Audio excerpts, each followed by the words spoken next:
Off the Florida Keys, fishermen are hauling in a different kind of catch, hooking hundreds of damaged lobster traps. Hidden under the aquamarine waters of the Florida Keys, debris from last year's Hurricane Irma. This hurricane here, I've been fishing 40 years, and I've never seen anything like this one. From the bridge of his lobster boat, Jeff Kramer tallies the cost.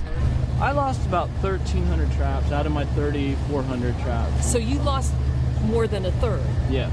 And some guys lost half. Across Florida, more than 300,000 traps were displaced by the hurricane. Losses for the creatures above and below.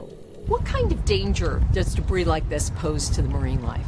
Well, one, it smothers healthy habitat, and so this is a big impact for the seagrass. Second, when storms come and high winds, this stuff moves around and it actually bumps up to coral reef tracks, which are endangered around here.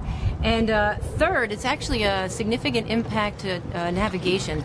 In shallow waters, vessels can hit this and mess up their propellers. So economically and environmentally, the gear can have a significant impact. What's the most dangerous thing that fishermen leave in the ocean to wildlife or to marine life? Well, the biggest thing we see is, and again, a lot of people focus on what they can see on the surface. It's really the dangers under the water, and it's mainly the traps. And these guys here, these panels simply come off, and it allows animals to come in and out. But some of the other crab traps aren't as break down as quickly, and so they create a significant impact to marine life because they're self-baiting. Once an animal goes inside, the other fish want to go inside as well, and if crabs go in, so it starts to self-bait itself. And that's really an impact to the overall catch for that particular species. When I think of this issue, I think of the pictures of dolphins or seals entangled in nets. Is that the real danger here? Absolutely. We see that all the time across the U.S. when we pull up these gear. A lot of times, these here typically trap some of the crustaceans, but the nets are so dangerous. We see dolphins entangled, we see other mammals entangled, we see fish entangled into those gear. And so that's why it's very, very important to remove it from the ocean, because these have a significant impact on the wildlife. 640,000 tons of fishing gear is abandoned each year around the world. Now the National Fish and Wildlife Foundation teams with NOAA and local fishermen to catch some of that gear and turn it into energy, ridding fishing grounds of nets that entangle sea life and ghost traps that keep catching fish long after they're damaged.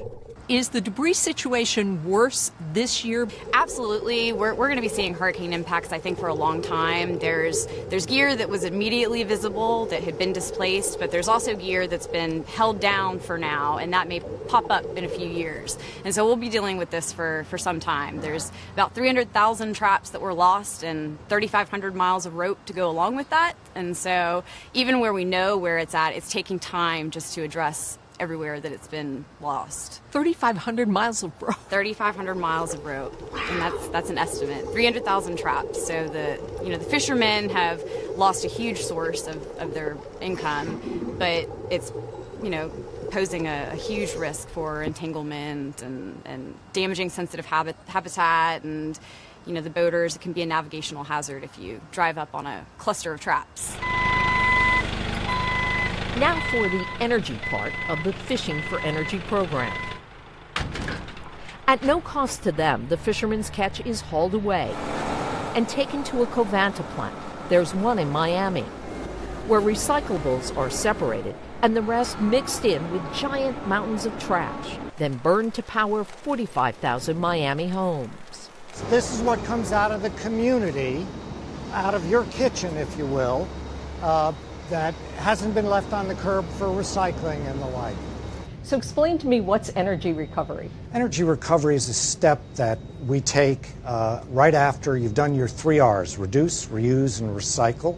When that's done, we do energy recovery. So materials that would otherwise maybe go in a hole in the ground and not have any value for the future, perhaps even making methane gas, we take them and we recover the energy from it, and we will usually recover a considerable amount more metal as well. The toughest thing to dispose of? 3,500 miles of fishing rope. Behind me is a pile of fishing rope, and you take care of that. What do you do? So we would bring in a manual shear, a mechanical shear, which would open up and, like a giant pair of scissors, cut that rope into smaller, more manageable pieces. Some of those ropes are all tangled together and can be several hundred feet long.